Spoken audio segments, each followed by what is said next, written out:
Welcome to What's Left, a weekly political discussion challenging the mainstream left. I'm Eduardo with co-host, teacher and socialist Andy Lipson. We're online at whatsappodcast.com. You can find that link to our site in the episode notes. You can also find my personal social media handle as Don Eduardo Barca. Please subscribe, rate, review, turn on your notifications, and share your favorite episode where we found this episode. We have merch as well. If anyone fancies a shirt, you can contact us to our site at whatsappodcast.com.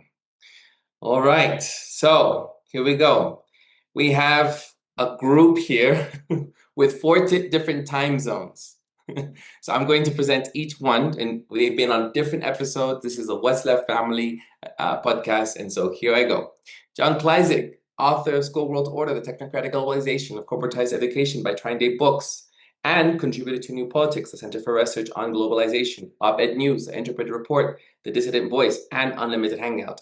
And of course, our very beloved crew, Jay and Jaydee, the founder of ADA, Appalachian Academy of Therapeutic Arts, and also the Sovereign Podcast, the Rising Sovereign Podcast, a podcast for the spiritually grounded and sovereign-minded. Discussions on ancestral nutrition, reshaping education, radical parenting, navigating health, circadian rhythms, and quantum biology. All right, thank you all for being here today, because it's an important podcast episode that we'll have, and very related to the last introduction that I gave on Jay and Jaydee. So, Andy? Well, all I'll say is I'm really excited to have Jay and Jaydee on the same episode, because I had forgotten that Jay and Jaydee, I don't think we would have even met you, but Jake is the one who referred you to us. And I don't know how Jake, how did you first hear about Jay and Jaydee? And you said, hey, do you know about this school in North Carolina? Yeah, they had reached out to me. I believe they had either read my book or some of my articles, and some of that I believe had helped inspire them to do some of the stuff they did with the academy. And I forget, I don't know if they just wanted to talk or touch base. But yeah, I referred them to you, and I think I referred y'all to, I don't know if you ever got in touch with them, Greg Carlwood. Did that ever happen? Well, I found out about you through Greg Carlwood. Oh, okay. Oh, okay. So You actually did, but yeah. We were introduced to who you were from the Higher Side Chats podcast. Oh, okay. Okay. Exactly sure how we got in touch with you. I found You did. I found John. Yeah. So we all have Greg to thank And then for this. circle back to Greg, and we have been in contact with Greg since then. Okay. Yeah. Did you do an episode? I believe you were supposed to do a show. No, or we no? didn't. We never did. But I really want Jay to call him now and talk to him about doing like a conspiratorial parent situation, because he has 2 kids, right? I'm like, you guys could start a whole new thing around all these men who've been talking conspiratorial stuff for decades, and now they have kids and they're trying to figure out what to do. I was like, that would be so cool. Yeah, So, there's anyway. definitely a lot of questions in that, and the whole idea of parenting. Yeah. Once you know some of these things, and you can't unknow this stuff, and now you're a parent, and it's like, oh, well, that's a game changer for sure. Anyway. Yeah, I'll try to reach out to him. I sent him my stuff on the last articles I did on school choice and the PayPal mafia and the whole Trump 2.0 and all that. And he hadn't gotten back to me. Sometimes he takes a month or two, so I don't know.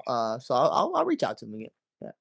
Cool. Well, this whole group has been connected, and the way that we've just been interconnected has been amazing. I appreciate, and that's why I think we're having us all on this episode to discuss, I think, a very crucial question that I've been sitting with for a while now. And I think what I sent out is sort of the framework of how I think we'll carry this episode out.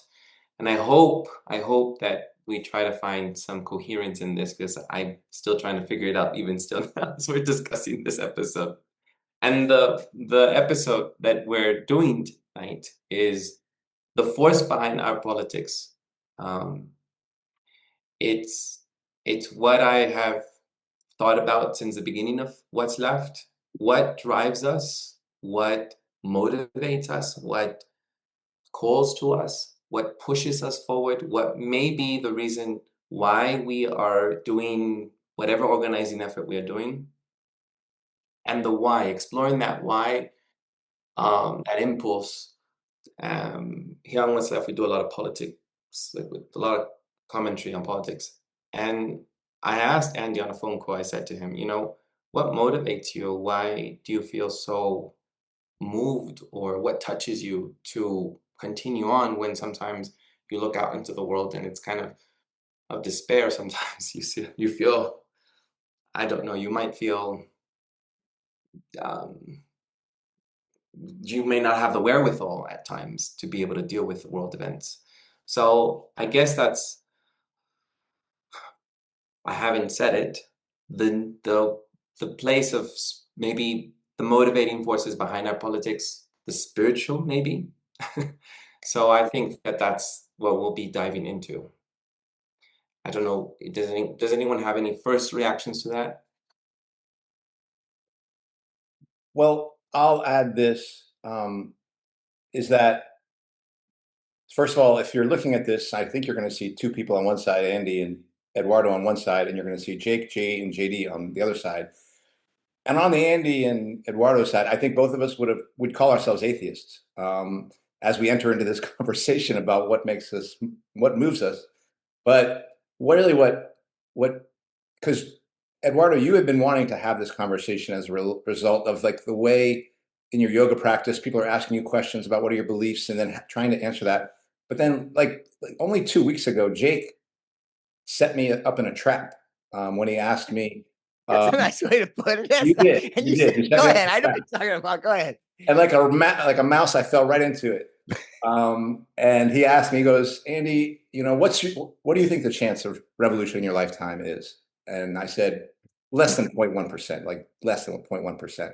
Because he knows I'm animated by wanting to see and help make a revolution. And then I was forced to say, well, let me ask, I'll put it a different way, Jake. What's the chance of me contributing to revolution? I think is like, like that anything I'm doing is actually contributing in that direction. I said, I'm thinking maybe 7% chance, because I don't know, because everything seems like it's hopeless. And then he was like, but then, well, what are you doing, dude? Like, I'm adding words in, but he's like, is that really what gets you up? Like, is what's making you move every day, that 0.1% thing you're pursuing, or the 5%? And he goes, if you knew going to work, there was only a 5% chance you were going to arrive at work, you're not going to work that day,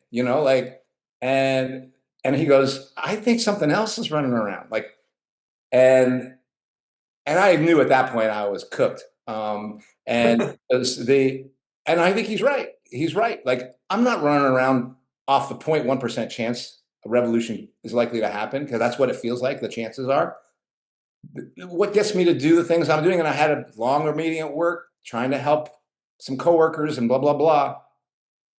There is something else running through me that is not answered, in my opinion, increasingly by materialism in the Marxist term of like understanding the world only in terms of what you observe and what you can see, feel, taste, and touch. And so I was like, and it's just more and more like my family's becoming more Christian, and in diving into their Christianity, we've all come closer to each other, not just in terms of emotionally, but actually politically, like are more aligned in terms of wanting to change things. Even though my brother is not a socialist, my sister-in-law, my mother's not a socialist, but we are more in the same spirit of talking about this world. So I wanted to bring all of you, because and definitely listening to Jaydee in her Rising Sovereign podcast, and I know it's probably true a little bit or more some for you, Jay, but it was really listening to Jaydee that I also heard that recent evolution into a deeper spirituality. But I just want to talk about that as an atheist, but also people I respect deeply who are changing the world and have made me feel more likely that the world can change. That's like Jake, Jaydee, and Jay. I want to talk with you all about this, like spirituality and moving into the world, and and share my thoughts about it as well. So that's a longer thing, but just wanted to say that. Well, I want to just, since you brought me up and said I put you in a trap, I'm going to go ahead and respond. Because there's actually, I've been meaning to, that conversation. It's actually a 2-part conversation, because I'd asked you a preface to that in a prior conversation. And then that was a follow-up conversation. And at the end of it, what I had said was that, I says, ultimately, right, you're not doing it because of the outcome. You're doing it because of the principle, right? That ultimately it's the right thing to do, right? And this principle, right? It's transcendent from whether or not there is an outcome, right? And I said, and it's a very real thing, right? Because it's motivating you, right? It gives you energy, and it's in some ways, it's the most real thing. But there's another element to it too that maybe we could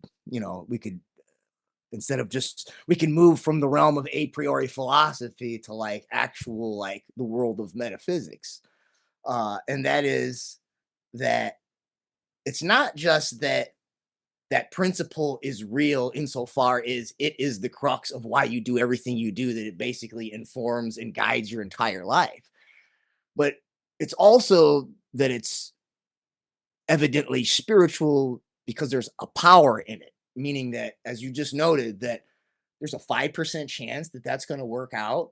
Everything looks hopeless, but yet that principle, your belief in it, inspires you to get up and to traverse forward into the hopelessness with pretty much not no guarantee, but almost a guarantee that it's probably not going to turn out, favorably for you in the material sense. So anything that enables you to basically go against all odds for nothing other than a higher purpose. I don't know of any other way to define that than spiritual. It's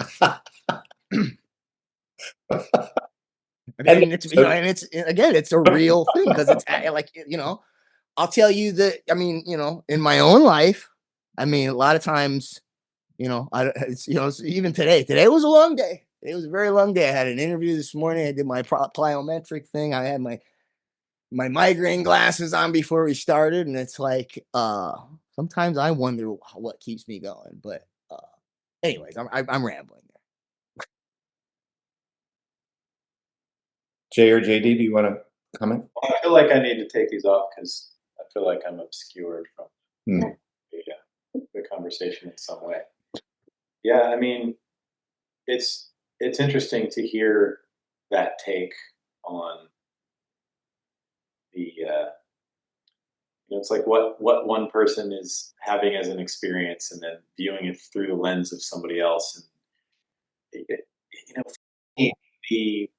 the multi-dimensionality of just existence, it's been so illustrated to me on so many different occasions that it makes me kind of unable to hold composure. So before we were here, I traveled across town to go to this meeting that was happening. This woman was doing a presentation on gender ideology in the schools and all of these things that are going on. And she did this extensive presentation, and it was a lot of information. And I was talking to a few people after the presentation, just meeting people for the first time. Jaydee had made some connections with these people, and I ended up going as kind of the ambassador for our unit to this thing. And the guy who was representing the church where this thing was held, I met him, and I realized when I shook his hand that he was an employee at a local bank that I went and accompanied my brother-in-law to go and set up an ecclesiastical trust with. This was the man that facilitated him setting up this trust. And so there's this interesting intersection of, the world of practicality and trying to navigate the system in a way where you're not just relinquishing all control and putting all of your trust in the powers that be, and then trying to navigate this in a way where you're maintaining some kind of connection to self and connection to spirit and connection to some sort of authenticity to like the sanctity of what our existence is. And so there was this intersection that just presented itself to me again, because trying to navigate through the world of banking and finance and trusts and trying to bring in something from another level, like just the idea of that trust in something greater and how that can then be reiterated on this very mundane, paperwork level. And so, yeah, that's my 2 cents for now. Yeah, after reading what Eduardo said, and we were talking through it all, and one of the things that, well, it feels like there's so much, but one of the initial things that stood out to me that I still don't really have an answer for personally, but I'll state, is like I don't really work within the world of politics. Like that doesn't even fall in. Like I mean, clearly I do because I'm here, right? And we all are. But how I perceive the world, like I don't ever use that word. Really, I don't even ever use that as a term to describe myself, to describe my interactions. And so I was really like sitting with that. And I'm interested in talking about that a little bit more, because for you, when I brought that up to you, you said that's more like your values. It's like, okay, well, I can totally understand and get behind all of my values in relation to each one of the points. And if I like transpose that word, but what is that intersection of politics and value? And I think that that's also what you were kind of getting at, because I'm hearing your story from this evening for the first time. And I'm still trying to kind of put together like, what was so impactful for you to meet this banker, right? Because you can meet a banker anywhere. But I do feel that since we began the journey of the school and the like hit of 2020, there were more and more pieces of reality that fractured for us. So we started to see the difference in how banking can happen on a whole new level, right? Like we always were kind of under the system and under the radar, but then this idea of trusts and private membership associations and, the law, like maritime law, all these things. And so I was like, oh, where is... So anyway, I'm seeing for you the impactful nature of having the two, like spirituality and like nuts and bolts and banking show up at a church that was talking about the cult of gender, right? So it's like these things just keep coming and coming in different ways as we all are trying to sort out and find like the right steps for like our own soul to walk through it. And thinking then the other piece of like, where does this come from in us? Where is this drive? And people often ask me, and maybe we even talked about this before, Andrew, was like, how did you know you wanted to have a home birth? It's like, I don't know. I just did. Yeah. So many women I know are like, oh, I had my home birth after my first terrible hospital birth, right? Or I didn't vaccinate my children after the first one went really horrible. I was like, I will never vaccinate my children. Where does that come from? And so I often don't have an answer, but it does take me back. Like I keep going back in time and within the memories that I have of my own life and my own birth and getting, deeper in something that to me is spiritual. Like when I remembered my birth, I couldn't help but feel like there was something in that experience that brought me closer to something spiritual, to God or whatever. Like I felt it as like a memory of a baby at birth. Right. And I mean, I don't know, now I'm rambling, but yeah, that's what's coming up for me so far.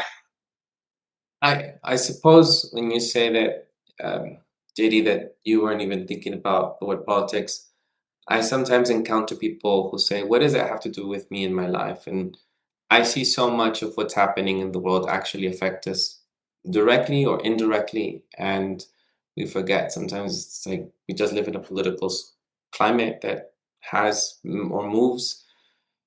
And that's why I think I'm involved, because I try to do something political. Here in Mexico, where I'm at, there's a huge distrust against the government, and just this distrust has always been there, and people laugh. I've said this in another episode before. People laugh at the fact that you're going to vote for some politician because they're all corrupt. That's how Latin America is, and it's like, I think other countries may have a little bit this idea that there is a more maybe democratic process going on, and the more I find out, the more that we have more episodes, the more I think people just are kidding themselves. All governments are corrupt. And but I try to involve people in community projects, whether it's trying to create a local economy or trying to organize community events in my neighborhood. I've organized families at different public schools, or even during lockdowns, trying to get people to organize to reopen lots of places, whether it be schools, libraries, post offices, institutions, and protested before. And I come back to my life, my personal life, and then I think people are, I get overwhelmed, and then I just have a meditation practice that I do because I've long let go of God, and I still respect a lot of people who do believe in God.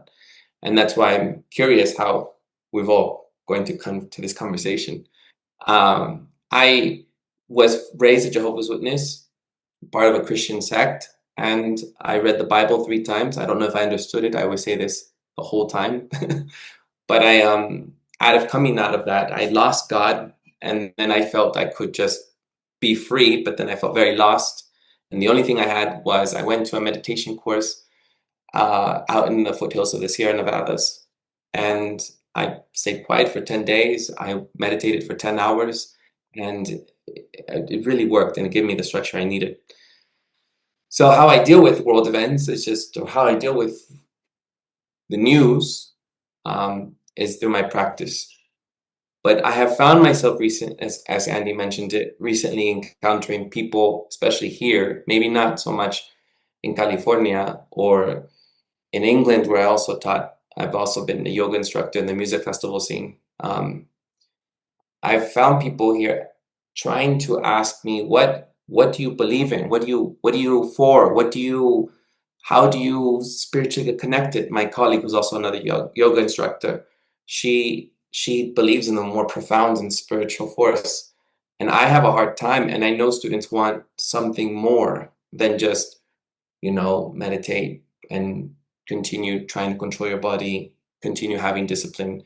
People want something more profound, and I don't know where that's coming from. And it's interesting. I didn't think I'd see it in younger people in their 20s, early 20s.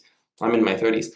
And so I've been thinking a lot about what do I believe in? What are my spiritual practices? I mean, I read poetry, I bike, I go to ecological parks, I love camping, I love looking at the woods, I like going to the woods and looking up at the trees, and like seeing seasonal cycles. I garden.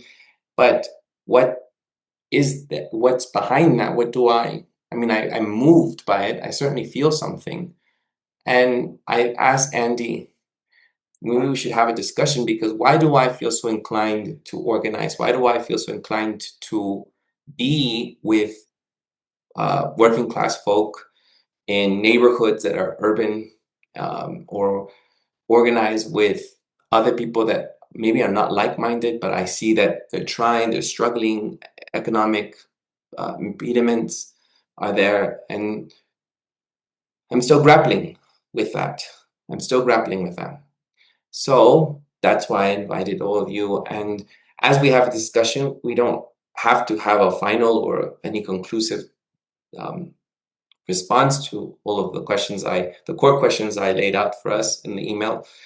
But I hope that this discussion does give some people who are listening a greater chance to sort of awaken and to open up maybe a portal within themselves to maybe think about the why behind their acts, what they're doing.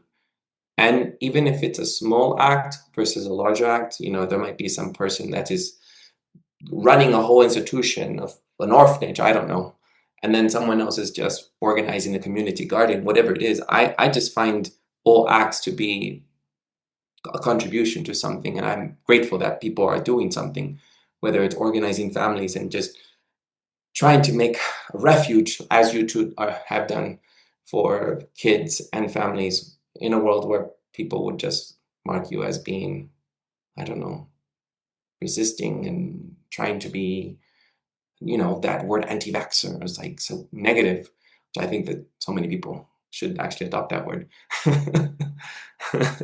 But anyhow, so this is where all this is coming from.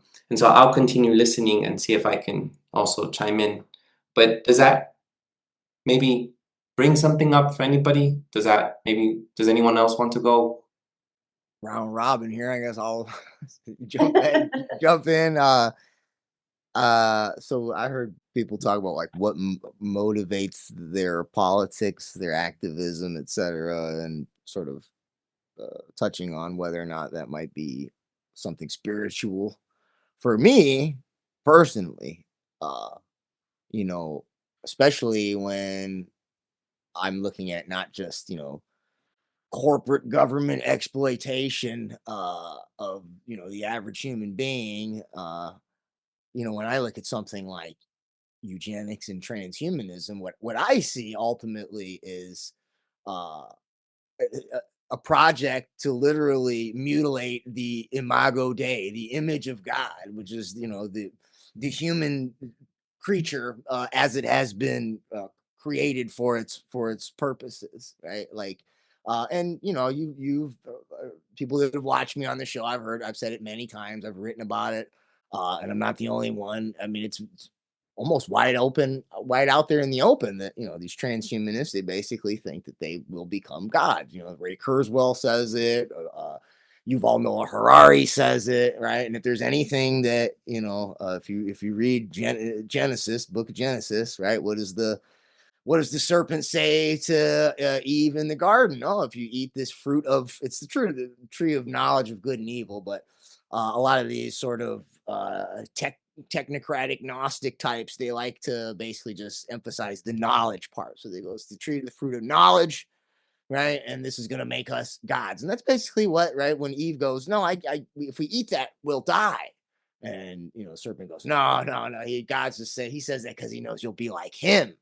Right. And so this idea that, right, through technology, through science and technology, as an extension of corporate industry, mind you, basically this will enable us to become our own gods. And I mean, so I'm deeply motivated, whereas you might be motivated by some sort of a class revolution. I mean, I'm not opposed to some systemic overhauls in the process of this, but ultimately I just don't want these people to literally rewrite humanity. Now that I see that that's the end game, uh I mean, I just feel like everything and anything I can do to warn people, they're going to do what they want. uh Hopefully that, at the very least, it'll make my conscience clean, and maybe gives me something something to show before my maker and at the end. So I don't know, that's basically it. Jake, I mentioned I practice Vipassana, like I have a meditation practice, and it's non-sectarian. It's simply sitting down and observing the breath and observing bodily sensations. What's your spiritual background, or what do you consider yourself as? I've heard it prior to, we were discussing something prior to recording, but maybe, I don't know if you label yourself, or how would you categorize yourself? I mean, so currently, I mean, I'm a catechumen in the Orthodox Church.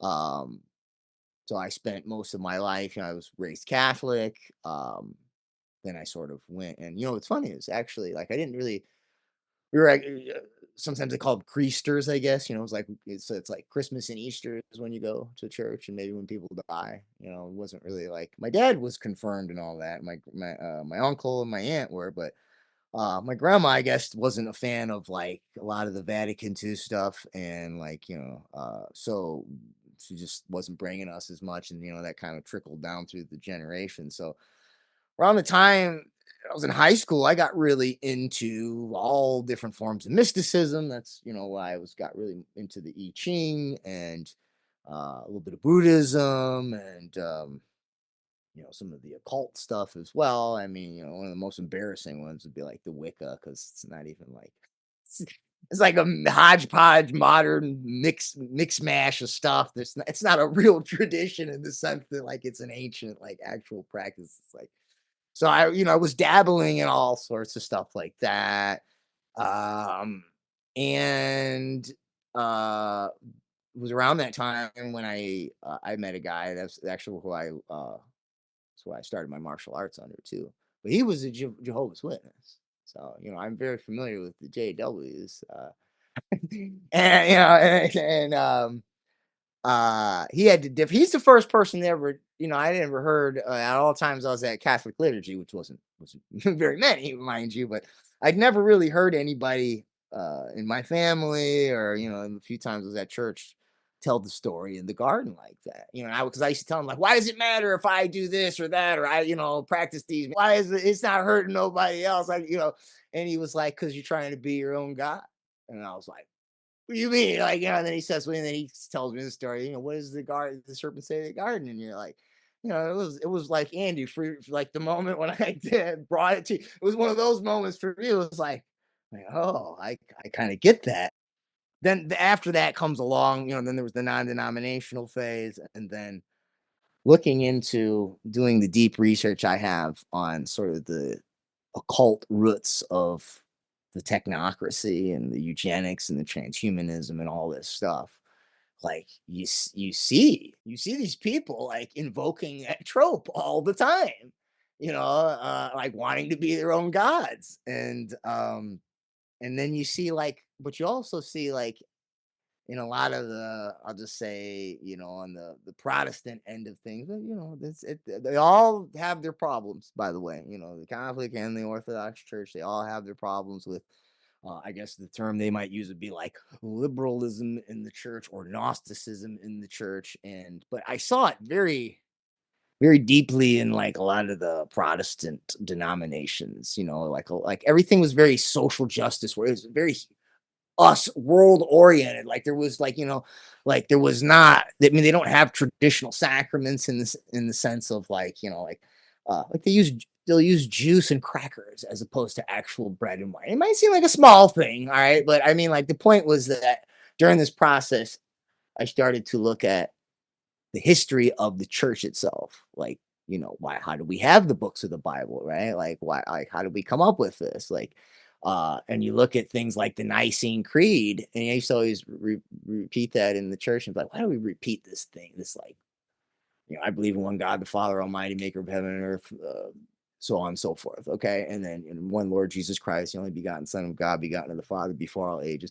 Well, each part of that, I'm not going to go through the whole thing, is it's addressing a particular heresy that basically was, I won't go through all of them, but it had these different interpretations of the divinity of Christ and the relationship between the Son and the Father and all these types of things. And what you find is that a lot of that stuff is like the precursor to what you see today when you see like people talk about like Christ consciousness, like you read the Barbara Marx Hubbard series, right? And so it's like, oh, so it's like actually like the old, like the original church kind of worked out a lot of this stuff. Like, a lot of like this stuff that kind of coming back into the church, but people don't really recognize it, especially in the Protestant tradition, because they don't recite, a lot of them don't recite the creed, so you don't realize that, like, right, those are kind of drawing the boundaries, right? And so these things kind of slip in there, and that's ultimately why I came back. Why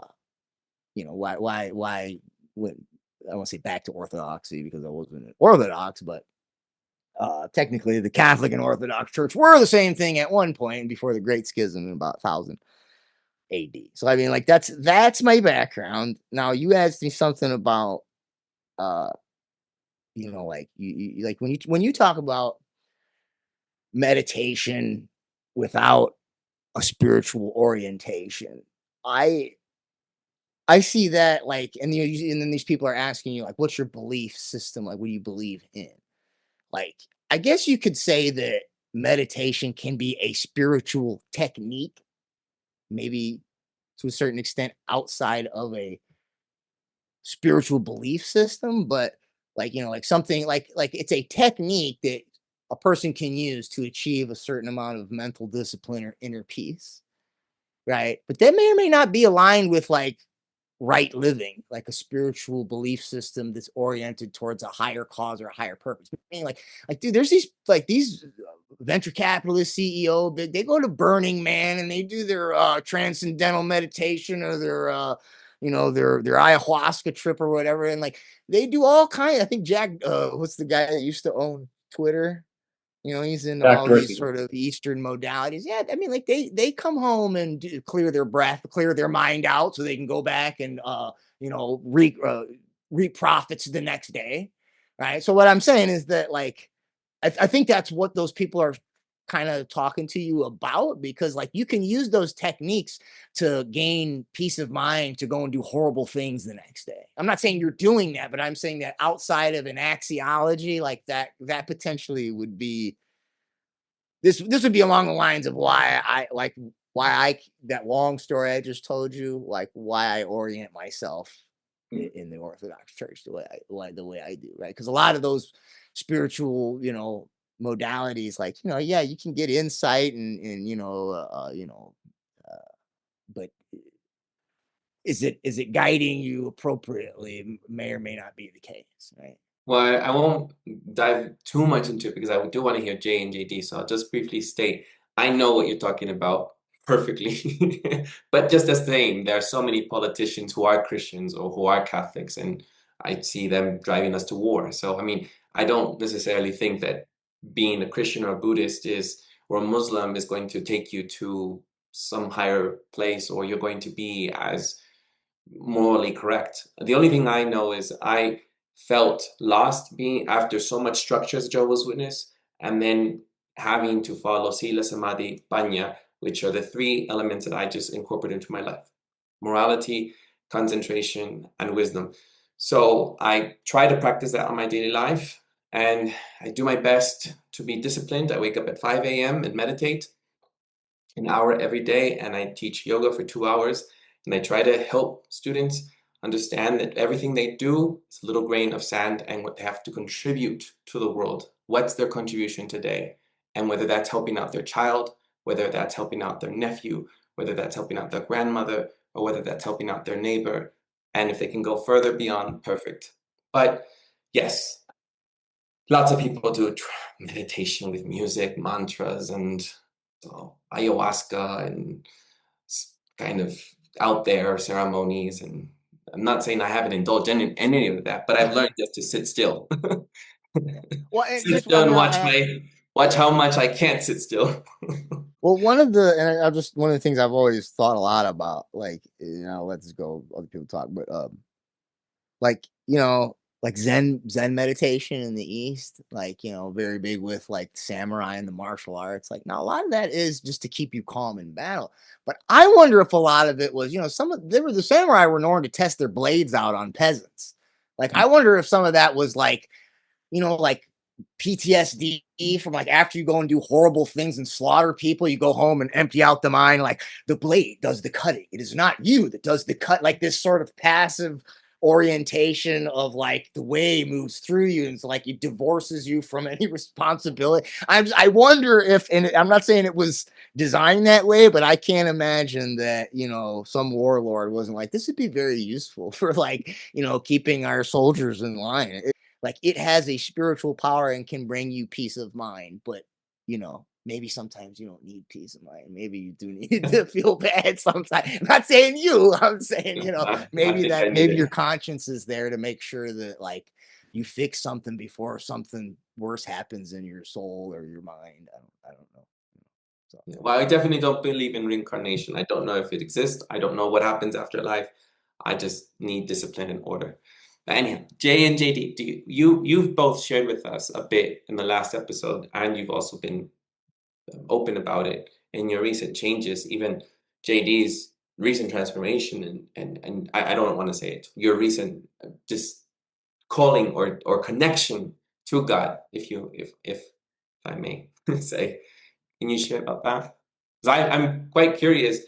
Someone that has been raised as a Christian and I let go of Christianity, and then so many years later, someone adopts Christianity, that to me is wild for me. Yeah, I mentioned it before, wasn't anything that I ever would see myself associated with. I spent, as soon as I turned 18, I was ready to be a rebel, to fight the system, to find my own way. And that felt, and righteous isn't the correct word, but it felt like the thing that I would do that was just right was to like charge forward from something inside of me. And how that just continued to wear me down. Like it was like I'm still really trying to make sense of it. But I, went into my 20s and then had children and wanted to raise them as like little revolutionaries. Like I bought them shirts that said "Tell the children the truth," right? And was created a birth magazine that was called the Anarchist Birth Journal, and I wrote an article about how like a cervix is the same thing as a penis. Like I was like, this is how we regain our power as women. This is how we transform the world. And ultimately there was this aspect though of like really deep love coming from just me, like as a mother. Like that was the fuel behind it. If you were to ask me like the questions of like why I was doing what I was doing, it had to do with motherhood though. And it had to do with a connection to children and giving them something that they were supposed to have to be able to fulfill their life. And that had to do with attachment and love. And so I had wrapped up all in this was like, I was enough for them. Like, no matter how crazy our life was, like we moved all over the place. And like, Jay and I have been married 9 years. So my other children were, previous relationships, not married. And it was like, it was okay because they had me. And I had, like I said, I had a home birth with them. I did all this attachment parenting. I did these things. And it's like, no, they're still good because they have me, but they didn't have a spiritual practice that had any structure at all. Like, of course, I would say I was so spiritual, like women's work, maybe paganism. I don't really know exactly what it was. Very new age, lots of yoga. And it felt like I was bringing them spirituality. But as I started to see them come into, being young adults and venturing out into the world, they were so lost. Like they didn't have anything to return to. They didn't have something to ground themselves in. And it was, we were together at that point where my older boys now are like in their 20s and they were, becoming of age, and watching them really struggle and having my 18-year-old come to me and like with tears in his eyes and being like, the world is fucked. Like there's not going to be a world for me. And I remember feeling that as 18, but it wasn't what I saw in his eyes of like nothing, like why? Mm-hmm. And I think that those parts of watching them come into adulthood, and even though I thought I did such a good job raising them with like this attachment, I realized that they weren't attached to something beyond like the world, like what you can see, which is all impermanent. Like, so they were like impermanent little like creatures trying to find something that like meant something. And you have something you want to add? There's such a relational quality to what you're describing. Like you were like, what I'm hearing you say is you had this experience of whatever is going on, like there exists something between us that is hopefully going to be enough. Yeah. But then as you grow and they grow up, that thing relationally is going to change. Their relationship to the other relationships, the world at large is going to change. And so like, a couple of things come up for me, because there's like, what I'm hearing you say that you feel like was missing was something that is more eternal, like this idea of something that goes beyond the immediate impermanence of the world that we find ourselves in, and something that is, a greater power, God. The concept of God, like something that is a pure and unknowable, like generative force. And so then the other piece, though, that I'm hearing in that kind of like has to do with this, and I heard this in what you were saying, Eduardo, as well, is like really having something just inside you that wants to preserve the sanctity of birth, childhood, humanity. And I hear a lot of that in what you were saying too, Jake, with like this idea of transhumanism and technocracy. Yeah.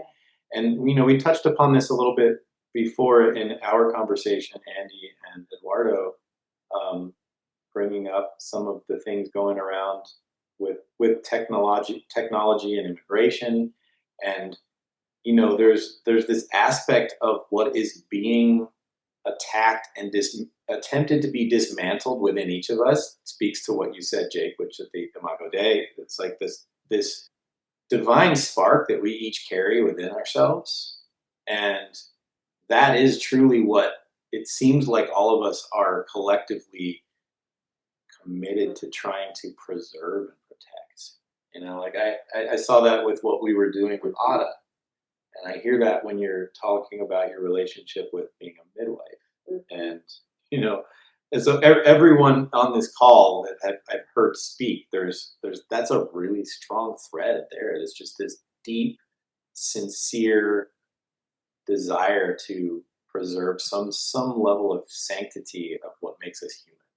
But as time continued on closer to where we are now, it felt like I was still moving forward as me, and would that be defined as I am living through myself as my own God? I don't know, but it was just a continuing of pushing. Like, I can figure this out. I can do this. Everything about the way that I've learned therapeutics, mental health, it's like self-help. And so we open Ada, and I'm like every day, like pushing, like we got to do this thing that's going to change the world, as my health just continued to get worse and worse and worse. And so watching these two things go in like opposition to one another, but ultimately thinking I'm starting Ada to like change the world. This is the best thing I've ever done out of all the things I've done, but I'm super sick and I can hardly function. And then like it collides with the hurricane, like wiping down thousands of trees on our land, and me getting diagnosed with like cancer, whatever that is. And so I had to surrender.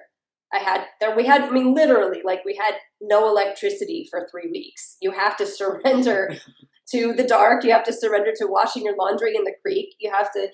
We had to just ultimately like let it all go. And through that process, it wasn't like I didn't start praying then any more than I prayed before, because I would have considered myself a very spiritual person. But I started to see little glimpses of Christianity. I know I talked about the music, so there were parts of it coming in, but it was just coming bit by bit, more and more and more. And when we went to go and work on my health, it was like we'd get in an Uber and they'd be playing Christian music, and this lady would tell us all these things about the YouTube channel, and then I'd go into this clinic that I had no idea was Christian related, and they would start praying, and I was like, what? And it was like I'd end up this random massage guy, and he's talking to me about how his wife died from breast cancer, but the thing that he felt could have saved her was this church down the road. So I was like, what is happening here? And that led to an experience where I feel like I encountered Christ like a few weeks after that, shortly before Christmas of last year. And through those moments of something that shifted inside of me in relation to something beyond me that I still don't really have the right words for, I relaxed. It was like I could stop for the first time because it wasn't up to me anymore. And I, like, somebody at that point like gave me the term like ungodly self-reliant, and I was like, wow, like that just summed it all up. Like my entire life of thinking that it was up to me and I didn't do enough of my work yet, or I didn't like write in my journal enough, or I didn't meditate enough to like make my life the way that it was. It really wasn't up to me. Like I was in a partnership and I am being held, and I can surrender to that. And it was like everything just shifted for me, and it started to come back together. Like this thing that was going like this started to like come back. And that's what now the last like 9 months have been. It was just trying to make sense of what that is and what it means for us and our kids who weren't raised this way, and our career, all of it. Yeah, and JD, use the term you use the word "I" in terms of what you were holding on to, and I think for me, prior to 2020, the operative thing that really animated me was the question of we. What could we do? What can we try to change? It animated my work in school, not much with my kids as with my colleagues, saying, how can we change things? And yes, it was connected to Marxism, but then I have to ask the question, why did that collective message that's embedded within Marxism, why did that resonate with me? And now it's a question I have to ask, why? Like, I don't know, and I don't have an answer for Jake. And I think that's the kind of question Jake's posing to me. And he's saying, whatever you're doing, it's not necessarily something to be found in something you can touch, or something that it's something untouchable. But yet it acts constantly, and it acts within you, and it does have a power to it. But that we got very shattered by 2020, because everything like all the comrades that I had built trust with, and my colleagues who I had helped with the idea that, look, I'm helping you, but the idea is you come and we're going to help each other, and we're going to, like, that's how this is going to work ultimately. They were like, you don't believe that we should be masking up? You don't believe? Get the fuck out. Get the fuck out. And it's like, and that's no different than with my comrades and the socialist comrades who were like, oh, I thought we were fighting the state. I thought we were fighting corporations. No, Andy, we're fighting you. We're fighting you because you're not going with the program. That abandonment was very shaky, shook me a lot.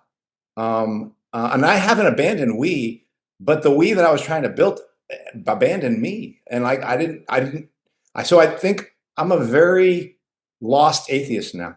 Like I'm unmoored in many ways. I think almost Eduardo, when I listen to you sound much more like the older me, who was like, hell yeah, atheism. And that's who I am. And I'm lined like that. I'm not so sure anymore. Well, it's just getting shakier and shakier. And the people who make more sense are people like JD and Jake, when I listen to them, and my brother, even if that's not a language I speak, because I don't know if I don't think I pray, but the people who make the most sense and who seem the most principled and seem the most aligned are praying. And then there's this whole thing of, I had these questions about faith, because I used to think there's those of you all who need faith, and there's those of people like me who we see what the real world is, we know what reality is, and that's how we assess things. Like, that scientists say that, Marxists say that, and things like that, based on like what can be observed. And when all that shit got shattered again in 2020, when even science got exposed, not just the big pharma, what they did, but virology and like just the deep levels of lies that are just built in this world of the people using the scientific method, I had to be, what was revealed is how much faith I carried around in the world, whether I like to believe it or not. And that faith got shattered in many ways. Like a faith I had in science, a faith I might have had in my socialist organization. And so it caused me to realize I'm carrying as much faith as all the people who I say, oh, you need faith. I don't need faith. I have reality. And so I just had to see that, like, I'm running around with faith all the time. It's just that my gods died in front of me and I don't know what to do any longer.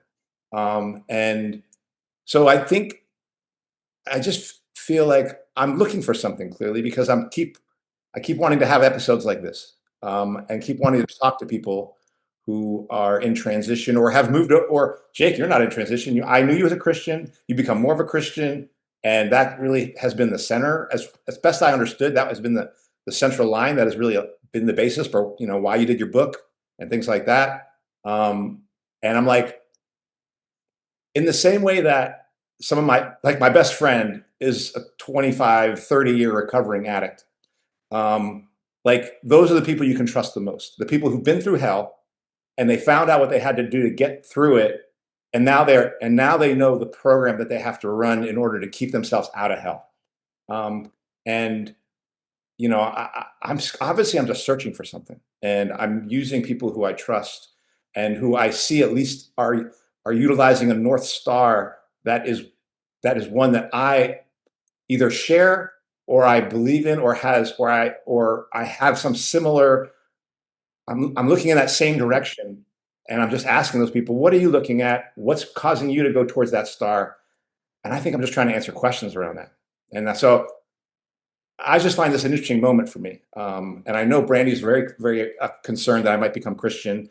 I can't say I won't or will, because she's like, she's just like, what am I going to do then? But I will say this: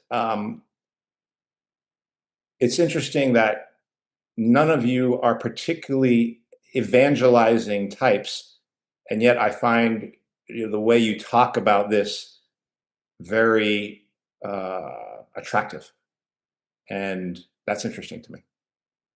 I think maybe part of that's because we're not evangelizing types. No, and listen, I used to be.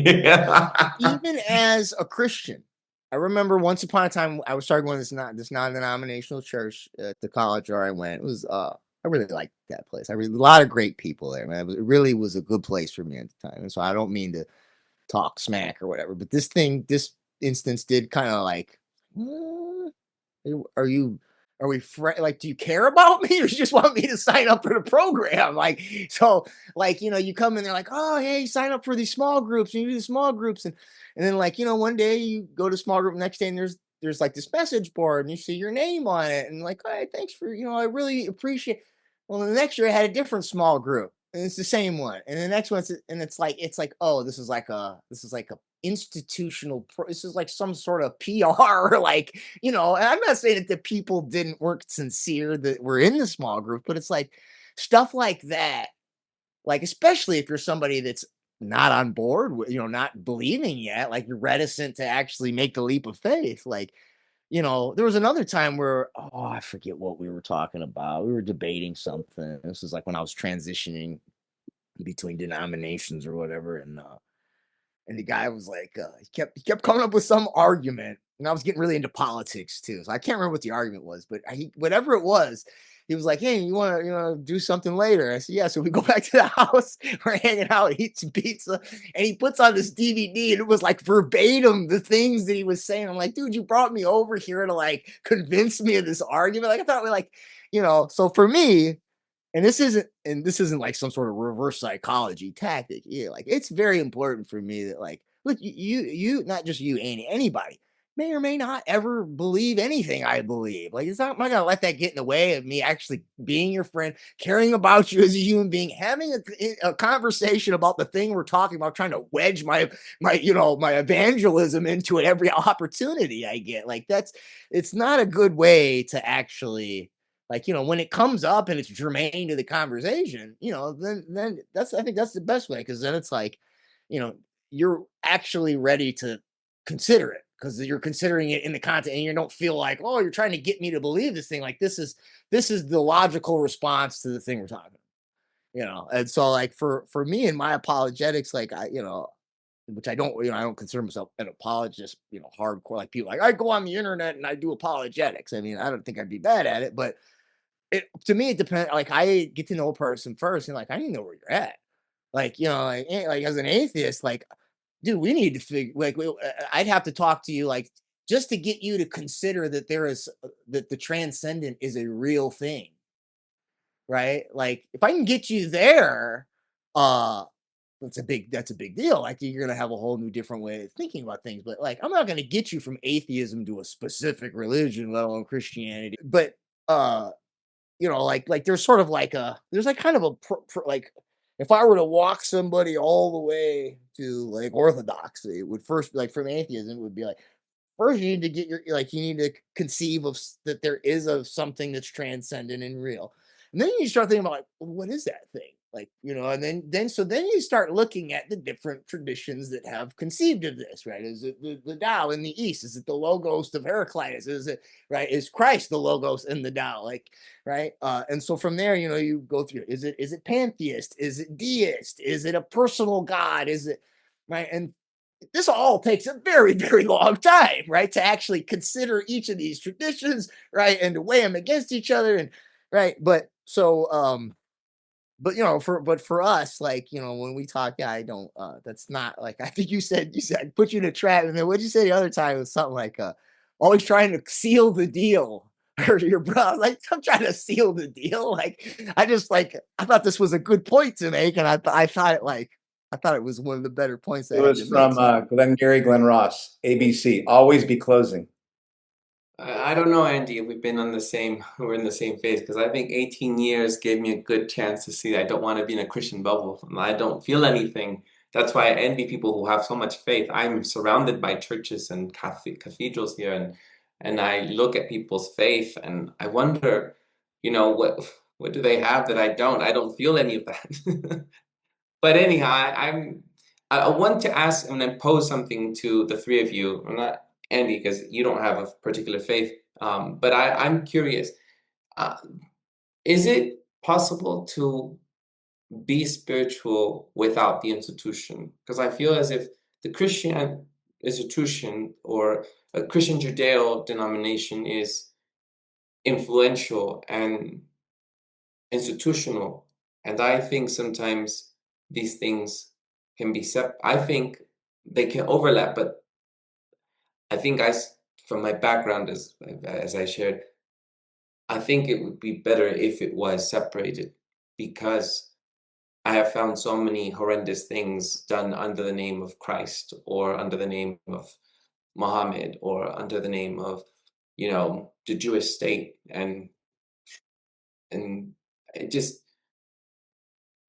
those things I grapple with. And so I think I wonder if you three could answer that, if maybe it's possible to do that, to be spiritual without going to church that's connected to a larger institution that governs, you know, um, a mini society of Christians or a mini society of whatever denomination. I think I touched on that a little bit when I talked about, like, sort of the difference between, like, you could have spiritual tech. I mean, in my Yeah. opinion, you can have spiritual techniques, but maybe Do you not think spirit. though that uh,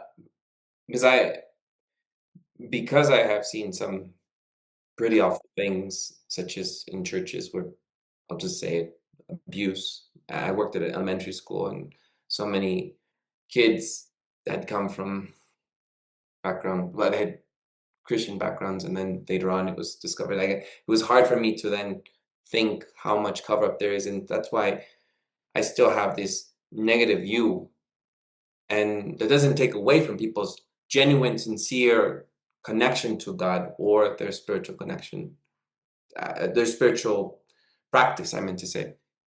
And other things like war, like I said, politicians who, in the name of God, they drive us to war. And these I don't see that in other folk like you all, that's why I'm resistant, and I get a little bit upset when I see you, Andy, saying you want to be a Christian, because then I'm afraid you're going to be part of a denomination that I'm not sure. Like, it's different from Jaydee. She has a whole background where she had written anarchist feminist views on them, and she can find her compass. I suppose that's how I see it in my head. And she's like, oh, I'm not going that far over there. But but I just I can we also be not part of a institution? I don't know if you can share this, Andy. You tell me, but you shared it publicly, and you said your brother found prisons different. He saw prisons differently because he was entered a prison, connected kids to their parents who were imprisoned, and saw something in that he was moved by, and decided, you know what, this doesn't work. Something else has to happen. Like, I don't know what it is, he said, but prisons definitely are not helping the victim or the perpetrator. And I had already thought that He was without clear, like, he came away with it, like, prisons have to go. Like, they're not helping. They're devil. They're like the devil's thing. Get rid of them. They have to go. And that's where he and I started to agree, because that's a position I've held for a long time. But anyway, stick with Eduardo's question. But yeah, why can't? And I thought, I adopted a kid. I fostered a child. Wasn't moved by an institution. No one told me to go do that. I've helped immigrants across borders. I've supported, and I thought these things I do because I'm motivated by doing good in the world. Like I think we should all do that. There is a service that makes us, there's a purpose in life to serve, and that service brings meaning to life. I don't know if God exists. I don't know if, I'm going to go to heaven because of it, or I don't know if I'm saving myself from hell, maybe, a way to put it. But I know that this is a contribution, and I moved already, not by the institution, giving me an evangelical mission to go out into prisons, but rather just on my own volition, deciding to do that. I remember when I was 18, I would bike down SF, Potrero Hill, and I would just hand out sandwiches to all the homeless because I just thought, well, maybe I would do something to contribute. And I wasn't driven by some institution. So can that be possible is my question. Can I ask you a question? Yeah. I've heard you say, so the 3 principles, I can't remember all 3 of them, I'm sorry, but one of them was morality, right? Sila. Right. And this motivates you to do all the things you just mentioned, correct? No, it keeps me restricted. I have to limit myself so I don't have to fall into vices like alcohol and drugs or sexual misconduct. It's a code, so I can kind of keep my mind disciplined. Doesn't motivate me to for do morality, something. I don't know, I'm not sure if I'm following this. So, because I was Yeah. suggesting that your morality motivates the things you do for other people. But it No. also, no? No, I think the morality, as I follow the tradition, is just so that I don't indulge in maybe acts that are universally immoral. Not like I hate using the word moral, but it's the closest thing to sila. And that is just not engaging in things that could go too far. So I'm not trying to, I do drink, right? I drink alcohol, but I'm wondering at some point, when do I stop drinking? So I'm not indulging in too much or excess, or I'm vegetarian, for example, right? So that's just, I think it's more curbing so that I can able to continue the path that I'm trying to follow, which is to continuously be a disciplined person in the world. And yes, there's an element that's not sila or morality, but there's one element, yes, in the Buddhist tradition where you do have to also alleviate someone else's suffering, and that is a service. So I think that has always been innate, and that's not hard for me, being empathetic. And so that's what I do. But why is that? Or what do you see in that? My question is, Yeah. what determines what is moral? It's a good question. I think it's just basic golden rules that are universally accepted by all religions, which is not to hurt anybody, which is not to fall into, and I mean, I'm not going to get into philosophical debate about it right now, but yeah, I think it's just not not to not to intentionally lie to someone, so that you can benefit yourself, and to have sort of the way that you engage with other people also doesn't hurt them in the process sexually or physically or interacting with them. I mean, that's what I follow. So my thing is, the first thing is that none of these things are universal. You can go different places in the world, and it might be an obscure tribe or something, but there's also very large religions that, right, and these things aren't just like which deities we worship, but like in different sense on like justice, like who can be punished and how much they can be punished for what types of offenses, right? So like the idea that it's universal is kind of a presupposition that I don't know that is demonstrable, right? So the reason I'm also asking this is, well, let me ask you this. So then the other thing is like, so what if you were to define it, what would you say all those different things have in common? Like what is the crux of what makes something immoral, basically?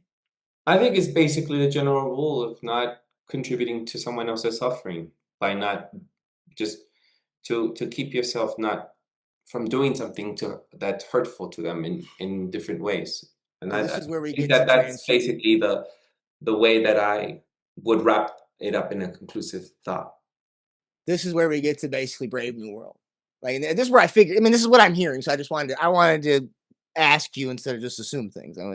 So right, basically, suffering is like things causing suffering is immoral. Alleviating suffering is moral. Right. This is essentially the harm principle is essentially the crux of this. Right.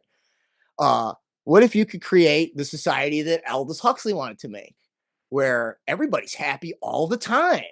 But you're in a cast and you're genetically engineered and you don't know anything other than to do what the state tells you to do.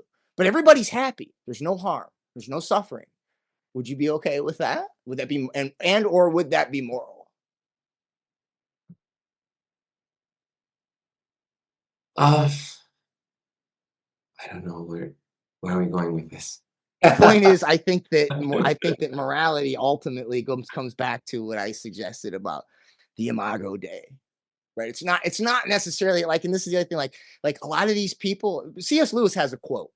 All right. And he says it might turn out that the robber barons, it's better to be oppressed under the robber barons than the utopists, because the robber barons might at some point their bellies might get too full, or they might have had enough. They might have indulged, they might have enough treasure to swim around in like Scrooge McDuck. He said, but the utopist, he will tyrannize you to the nth degree. He will micromanage every aspect of your life, and he'll never get tired because he's motivated by his own justice, by his own sense of morality, his own sense of superiority, that he's doing some great service to humanity. And a lot of these people think like this. Like they might say that, hey, like if I can provide all the material resources to people, through this technocracy, and I can alleviate suffering, then even if you don't even if like us here, that you're watching or listening to us talk, like you guys will be fine in about 5 years when we give you the brain chip. Don't worry about it. This is just nonsense. This is just your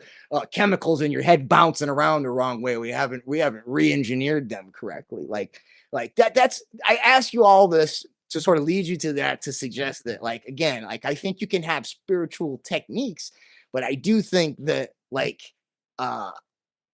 yes, okay, you can be spiritual and not religious, but I don't know that there's any the spirituality without the compass of some sort of, I don't hate to use the word institution, but I'm just going to go with what you suggest, right? With an actual tradition, uh, doesn't really have a compass, right? I mean, like, and so you could very much be like the venture capital guy that does his meditation stuff and then goes and plugs a brain chip into some homeless person's head because you think it's helping. You know what I mean? That's kind of, and I'm not saying, They're motivated by money, then they're not actually following some sort of guidance for them if they're motivated by greed. What you were speaking to, Jake, with like this idea of being oppressed under the utopists versus the robber barons. I mean, there's definitely an element there where it seems like the mechanism at play with what's being expressed with Huxley or those types of things is that it is usurping this power of the divine and almost like assuming that role, like that we're going to be the ones that are making we're going to be the ones determining what morality is, and so on and so forth, and making those rules. And so like it seems like when you start to get into these, and I think of this stuff like you're talking about techniques of spirituality, like I oftentimes think about it like technology, right? Like we have these different breathing techniques where we're getting into things like spiritual technology, or when you start to get into the realm of things like deliverance, right? There's radical differences between the way that like the Pentecostals will hold these things versus like, I'm sure I don't know what the Orthodox exact view is, but like one of the things that has drawn us to Catholicism is the way that something like that will be held, where there isn't a stance of like almost belittling something that is deemed as evil because I'm going to cast you out and da da da. It's almost like you're chastising, but the way that it's held with some of the people that are within the Catholic tradition is it's held with reverence and respect, and it's something to be taken seriously. Like we're not going to come in and sensationally with pyrotechnics blasts the demon out of somebody. What we're going to do is we're going to take the time to get to know what this person needs to bolster their inner terrain so that they can hold a divine charge within them. And then we will take whatever steps need to be taken to eliminate something that might be there that it shouldn't be.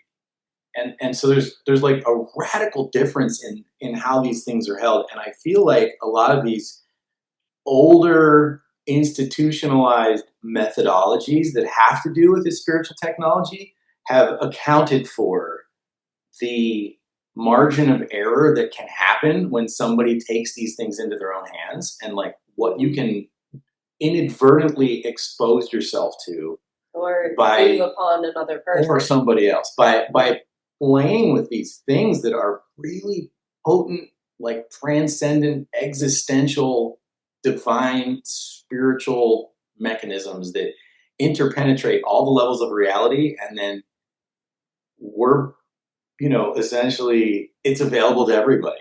So you could, I've used the analogy before of like giving this technology, like a smartphone to a 6-year-old without any restrictions. Like that's not going to be appropriate. And so there's sort of a parallel with like how these things have evolved over time to put certain guardrails in place, and not to say that these institutions and like, because within these institutions there's a slice of the population of humanity, and you're going to get all different kinds of things happening within that. But at its essence and its pure source, which like I don't necessarily know if I have arrived at anything yet. I've been on this journey of reconnecting with Christianity and spirituality with Jaydee, and I'm not done searching. But those are some of the things that I've realized in this process, and so I'm appreciating hearing all of these different vantage points, because it's also continuing to help me clarify what's important and why some of these things are the way they are. Even in the Orthodox tradition, even the monks, right, who do nothing but pray and study all day. You know what their main fear is, the biggest fear that they have, the one sin that they fear most? The term, it's called prelest. It basically means to be deluded. It means to think that you're in God's graces when you're not.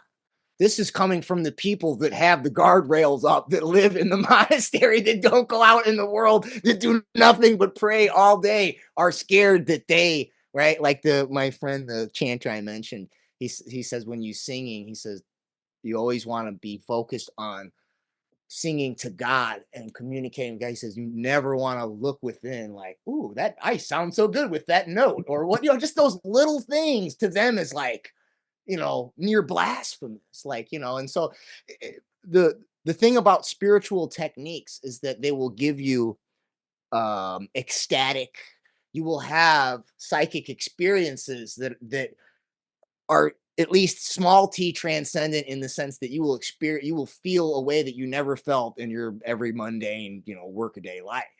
So, and maybe you feel really at peace, or maybe you feel very ecstatic, whatever that is, you might be motivated that, and this thing can take a life of its own. So that's sort of an example of like, I think why, or let's just say that's an example of why I think that the Orthodox, or have the more fullness of the faith, so to speak, right? Like as far as like what you're saying about the guardrails and the reasons why, the liturgy is the way it is, right? From the architecture to the iconography, the artwork to the music to all of it. JD, do you have some thoughts on what you've heard so far? Well, I can share that you brought up the deliverance because that's what I'm thinking about, and that was a really key turning point for me. So in the experience I had where I know that I connected with Christ, I also had what I felt like was immediately after, like visually seeing something demonic, and it like totally tripped me out. And then that went on for a few weeks, and we were in California then. We came back to Asheville, and about a week or two in Asheville, one of the churches, because we've gone to many, many different churches, said that they were having a deliverance conference. And that was something that had been like dropped in my consciousness a little bit in relation, especially to like illness and my lineage, because there's like 3rd degree Masons, like Ku Klux Klan, all this stuff. And I'm trying to figure out like what's in me and how to like make sense with that. Even like the cancer I have is melanoma. And I'm like, that's my body trying to work out what light and dark is like inside of my own body. And I'm like, shit, this is fascinating. But so we go to a deliverance conference, and it was very much confrontational and Pentecostal, and I had no idea what to expect. And we went there, they're like, listen to us talk about what deliverance is for a couple hours, and then we're going to pray. And we're like, okay, we're going to pray. And then, they start at the front of the room praying, and then they're handing out buckets for people to puke in and all this. I'm like, what? But it like something happened to me that I cannot explain. And it was, the man who was leading it, the pastor, like looked at me and did the thing, and I was on the floor. And I had visions, my body contorted, I was screaming, and then coming out of it and having prayer, like, to bring Jesus back in, or however that was framed, and leaving that with like, what the hell just happened? And that has continued to fuel this journey too, which, as Jay mentioned a little bit, and learning more and researching and reading and connecting with people all over the world, like landing more within the context of Catholicism and how they hold that, and creating the structure to help, your psyche, your spirit, your soul, and your body come back to a state of resonance that is aligned with something that you would call God versus whatever is happening in the dimension of the world. And when Jay and I met, like, we have these two different backgrounds, but he was very much more like a conspiratorial person. And I was more like, it's all okay. Like it's terrible, but ultimately we're all like, okay, it's just people who are bad, just like haven't figured out how to be good yet. Like there isn't really evil. Like I was like very much like that doesn't exist. And through going like in the context of like, oh my gosh, like there was evil inside of me, and I literally felt it come out. And I didn't know that was going to happen. I'd never seen it before. Nobody told me it was going to, like, how that evening was going to unfold. Like, I know that happened now, and I have to make sense of it. And I could start putting pieces together and having, like, reconnected memories around different times in my life where I do feel there was evil, like, infiltrating within me, and I didn't have any way to stop it. I didn't have any set of, like, constructs, mechanisms, protection to make sense of it or to say, no, you can't. And through this experience now of like coming into what I would say, what is Christianity, like I have something to do. I can work with this, and I am surrendering more than ever, but I'm stronger than I ever was. And I realize from all of the other, the 4 decades of thinking I was spiritual, I was still at the whim of, the entire world and everything that's in it. And what was fueling that was like a reaction, though, at the same time. Like the reason I didn't want to be a Christian was because Christians did terrible things. And I was traumatized by them. Or the reason that I didn't want to do this or that is because I was always like in this reactional state to like, well, I'm not going to associate with somebody who does that really terrible thing. And all Christians are white men who do really terrible things, so it's everything can be twisted around and, be put into the box of it's a really terrible thing. And how do we get out of that reactionary state and make sense of what's really going on? Or I don't know what's really going on, but yeah. Yeah. And Eduardo, I know you posed the question to Jaydee and Jake, but first of all, I think it's the kind of question that I would have asked people who were following Christ or following Islam, or like can we can make a separation between your path and the church's path and the institution's path, can't we? I'm going to say that as a person who's still, I guess, an atheist, that's my default. I'm a default atheist. There is a riddle I've been trying to solve in politics about that I think revolution will have to solve if it's one that I follow, which is how will the needs of I be resolved with the needs of we, and how will they be co-aligned? And I feel like if a revolution works, there must become an alignment with both the needs of the individual and the needs of the collective. Like they have to come together and self-reinforce. And I feel like to try to take out an individual's religion from the institution is to try to separate I and we, because I feel like some of these things will need to find their power in we, not just in I. And that will be found through institutions will form. I believe unions suck, but I do believe workers have to get together, and they will have to form institutions that actually serve collective needs while still taking care of individuals within it, and not being like you have to suffer just for the expense of everyone else, or some sort of version of that is often said. So I think there's a riddle to solve here, both in the political realm, but I think in the spiritual realm, that for me at least, I feel like it has to solve that. How does I and we self-reinforce versus one comes over the other? That's my belief. I mean, I just want to tie in because we've talked about this too, Andy. Like, look at parallel structures in the private sector, or unions in the public sector, or using if they have the revolution, are we going to create a new government? Like these are all institutions, right? These are all, but when people get together in a collective and agree to not just everybody does their own thing, you have an institution. It's either a company, it's a government, it's a union, it's a church, it's a tribe. You can call it different things, but it's basically some agreement that, right, there's, that whatever rules we have for getting along, right? So, I mean, I want to ask, can I ask, I don't, I feel like I don't feel like I'm pressing you, but I just want to ask, because when you, I know that you're uncomfortable with the whole institutionalized religion thing, right, Eduardo? So when you did the JW, because like I said, my friend, by the way, he's another one. I ran into him in the grocery store. Dude, I haven't seen him in years, okay? And he was like, "Hey, let's reconnect." I says, "All right." So I call him up and we're talking. To give you a Bible study, I'm sure.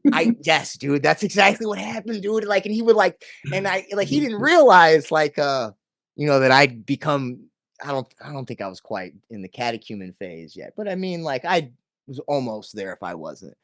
I know quite a bit of her church history. I mean, I know my Bible. I read the whole thing. And he called me the Goodwill Hunting of theology, or something, because my rebuttals, all of his talking points, I just kept, because they're not Trinitarian, things like that. They don't believe that Jesus is God, right? There's a lot, right? So they've got good arguments. They know their arguments, but I don't They don't believe rebuttals. it's like you're going to heaven. They don't believe we're going to heaven. There's only 144,000 that are going to heaven, and there's no hell. I always liked that part. That was part of what kind of got me. I was like, okay, that's I can live with that, because that was my thing. It's like, why is God going to send people to hell? Just for what if they had a bad life and they couldn't do any better and stuff? And anyway, so that was part of. Anyways, So I'm guessing they made you do all the stuff that he was doing, which was like you got to do so many hours of it, right, house to house, and as far as I could tell, like he would not and I've talked to other people who are out of the church, like you're not even allowed to read other stuff, like they, or at least highly discourage you from reading Christ the Eternal Tao or whatever books are in the Catholic or Protestant, or I'm sorry, Yeah. Catholic or Orthodox, right? Like stuff. So like, I guess what I'm getting at here is, oh yeah, and then he'd bring his buddy at one point. Then he started bringing his buddy so they could double team me because he thought this guy was going to be the expert, and they're gonna get one on me. And over time, unfortunately, I was like, dude, like I never told him this. I just stopped. I'm like, dude, like we can do this sometimes. Can we just like hang out every once in a while? Like, are we friends or not? Like, it can't be a friend like that. Yeah. So I mean, I bring all that up because I don't know.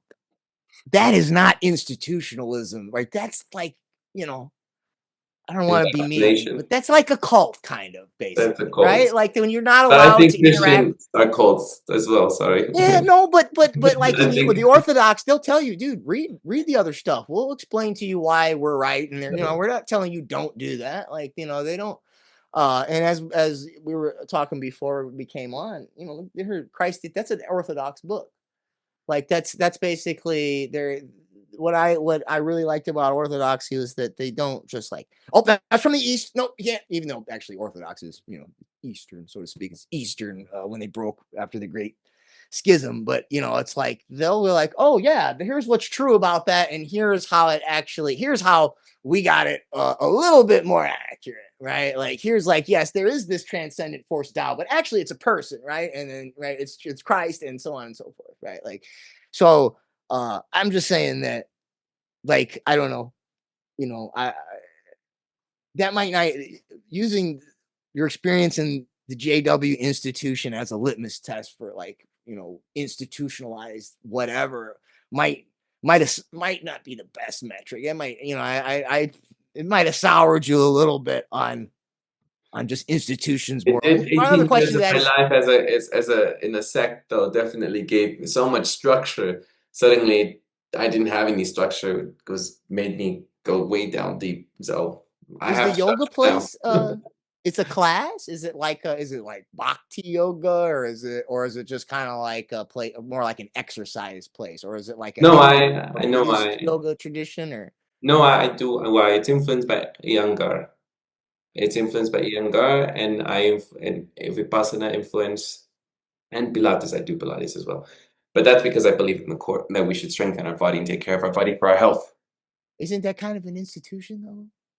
If it has a tradition that goes back, and you go to a place in a building. I don't know of an institution that is run by yogis that in the name of yoga we go to war. I don't know one yet, but maybe you should read the article I wrote, the last one I wrote on the last piece of Barbara Marx Hubbard, because it's a lot of yogis and a lot of tantrists and a lot of Hindus, and they got their own idea about getting rid of all the barbarians as well.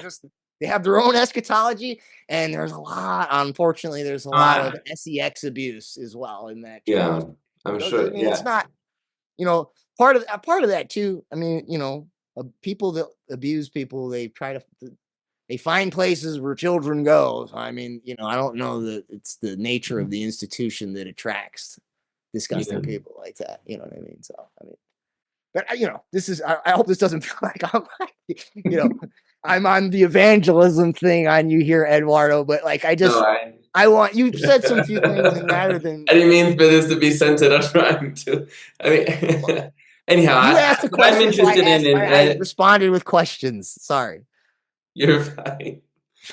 Anyhow, as we try to look for a bit of maybe the other area, I guess, just if anyone, I guess the reason why I thought this should be brought up is because I was reading a recent article about young people in particular, feeling overwhelmed or disillusioned and feeling depressed about world state of affairs in comparative to other times in other moments in past years in our history.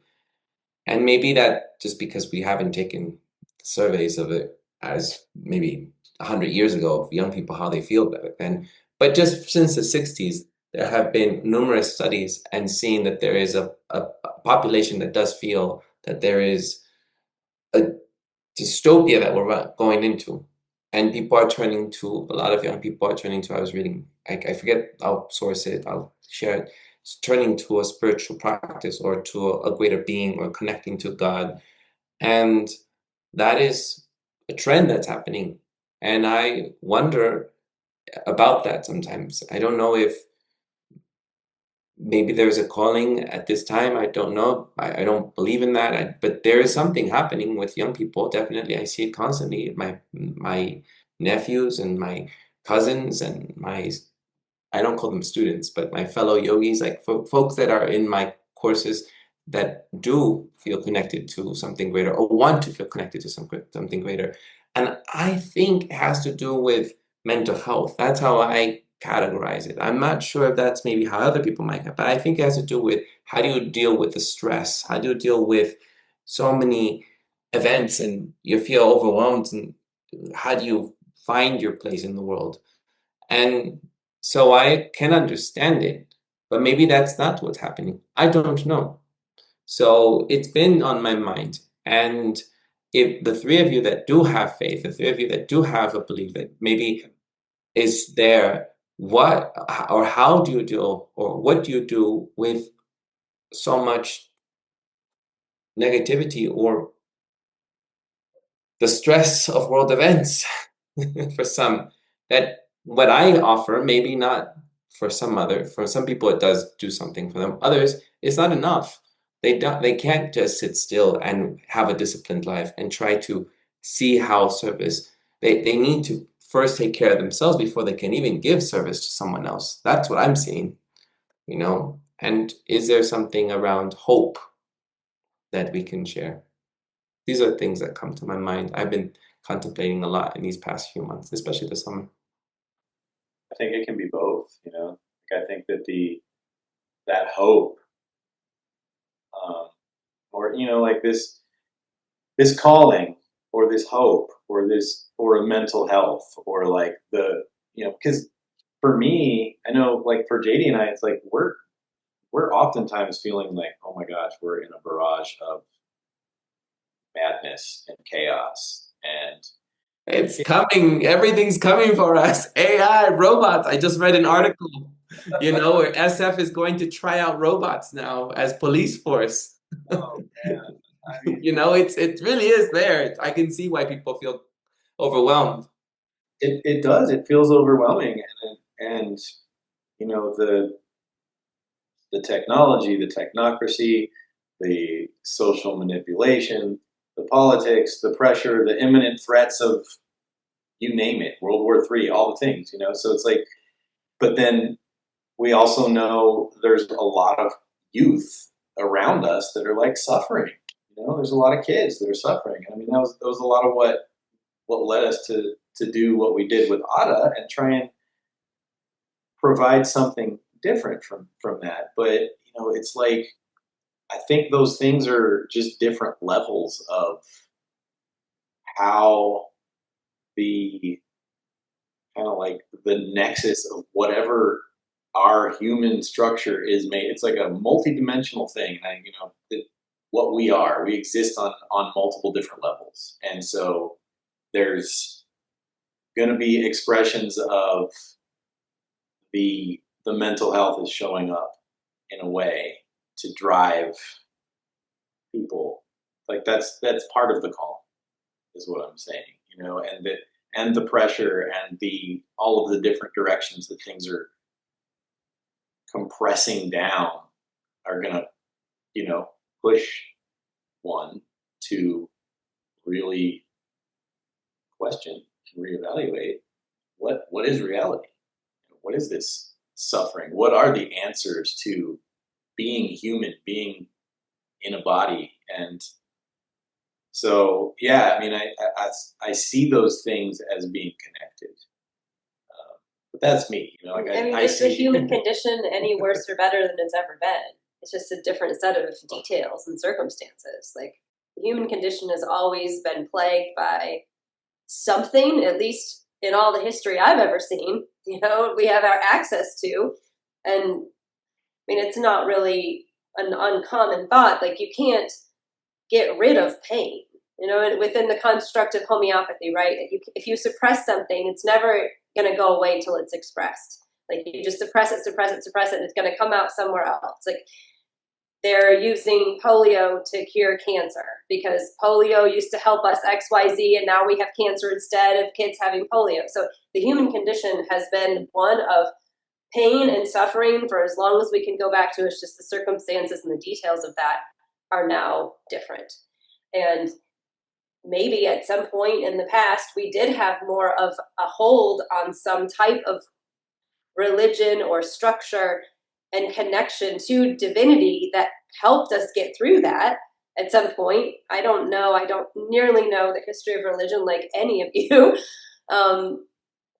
But now we're faced with a return to that as we're trying to make sense right now of this current reality that we're in that is so broken from the things that, at least from my understanding of history, have always been in place to some degree more than it is now. Like, I would say family now doesn't exist in a way that I don't think it's ever been broken before. So what will that do to a kid?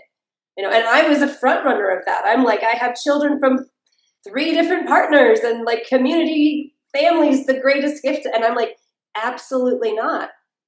At least from where I'm standing right now, that was the worst thing that I could have ever given my children in regards to their ability to like step into who they are now in the world and have something to fall back on.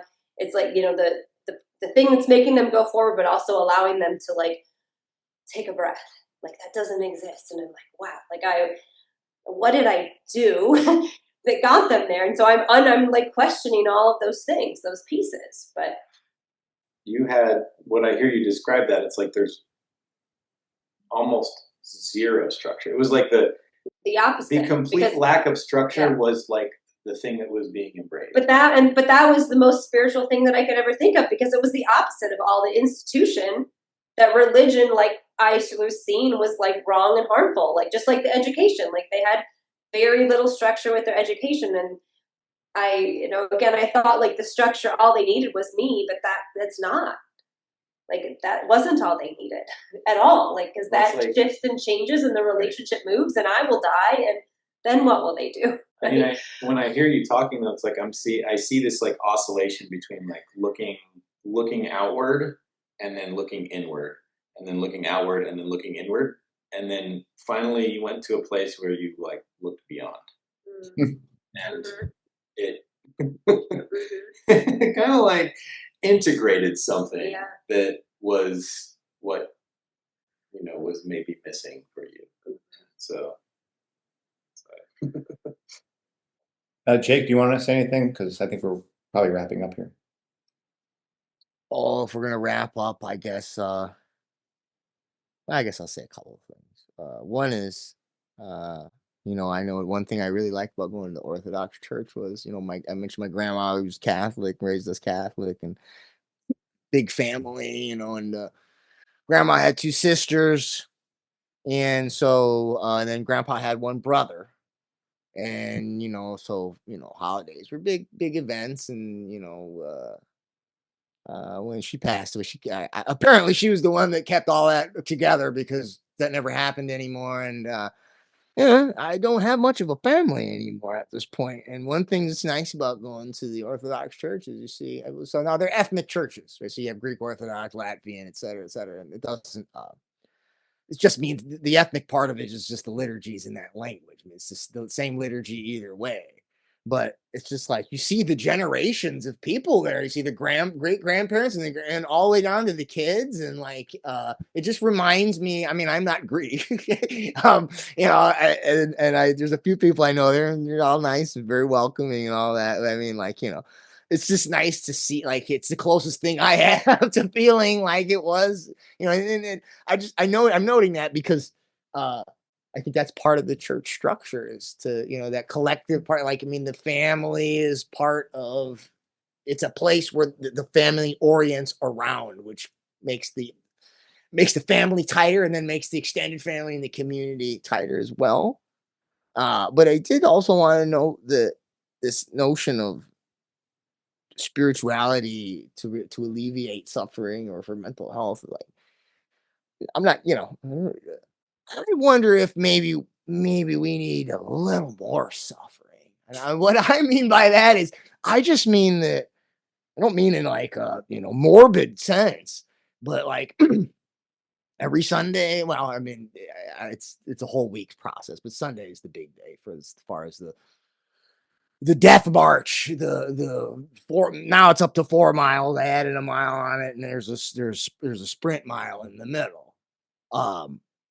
You know, like that. And some ways it's just because that's the day that it fits into the routine. But it's, I think, inadvertently or incidentally, I guess, the fact that it's on, the day that I go to liturgy on Sunday is also, I think, just happened to be symbolic, I guess, because, uh,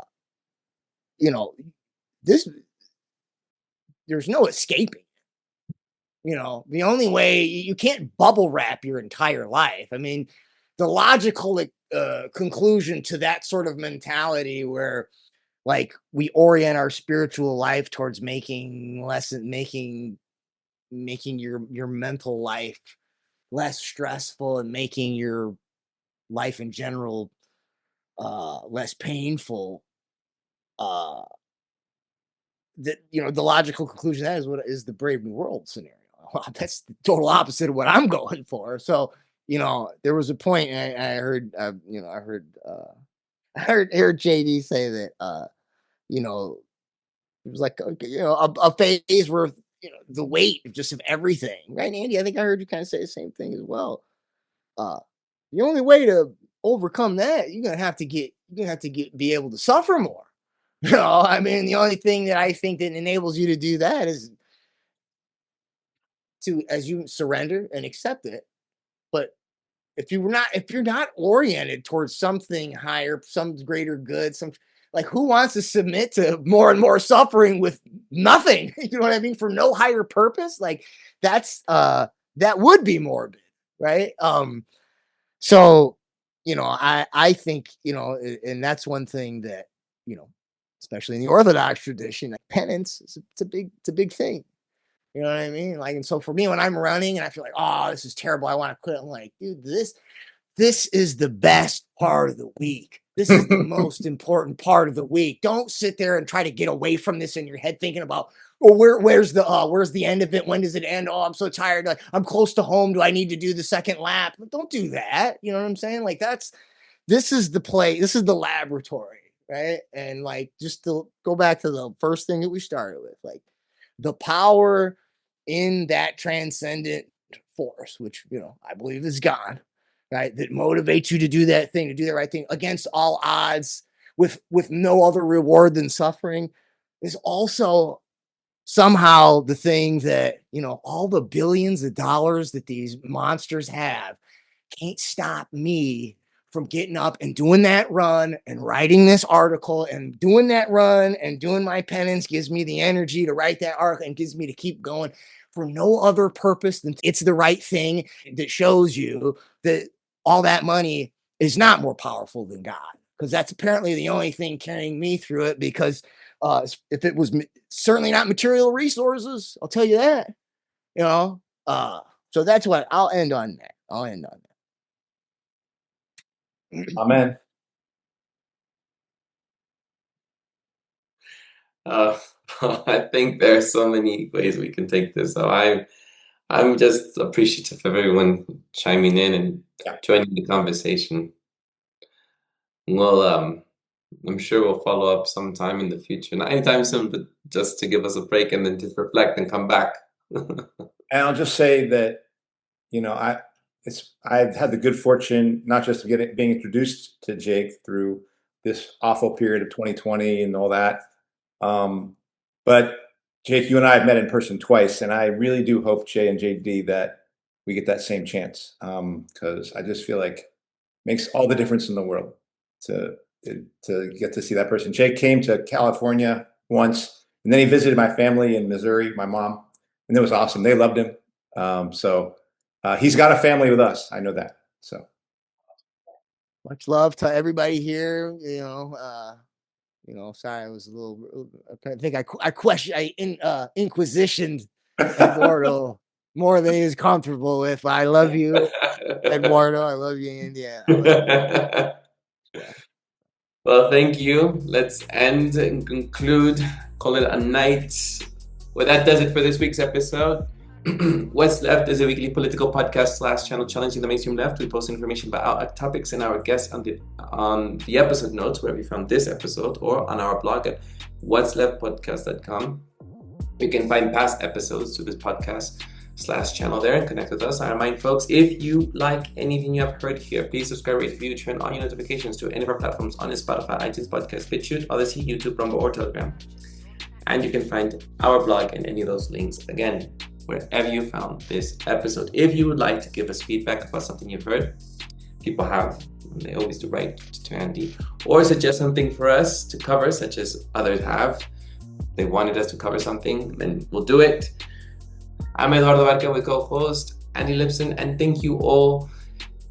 Jake, Jay, JD, thank you for joining us, and we hope to have you again on a future episode. Thank you all for listening. Ciao.